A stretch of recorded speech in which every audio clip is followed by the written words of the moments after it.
My key thing at the moment, and actually has been all of my career, and you've probably heard me say this over and over again in the training sessions we've had with the team and in past pods and whenever I sort of speak in the public domain, is to really stop kidding yourself about the big numbers and to see the beauty in the small numbers. And maybe we might sort of riff on this idea a little bit during this podcast.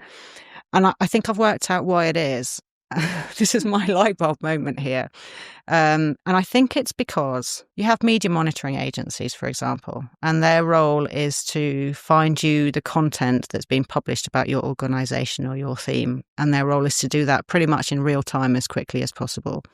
So they're optimised to go find content and do it quickly and do it accurately. But the audience for that content doesn't happen at the point at which that media monitoring agency finds that content. The audience happens later. The audience might happen in the next 24 hours. It might have a longer tail, but one needs to wait a little while for that audience to occur. And if one thinks about it, what proportion of, let's say, the PR sector perhaps buys into a media monitoring tool? Let's take that 100%, 80%, whatever, take that as our big round number.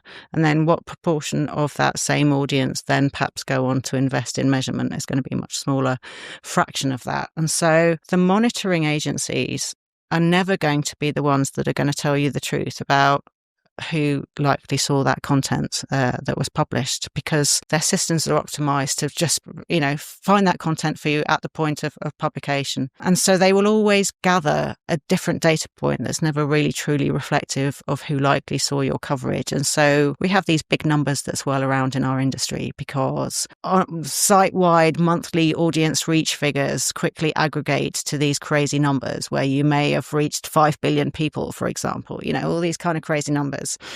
And I think we just need to stop kidding ourselves and be more realistic about the impact of the media coverage and the comms campaigns.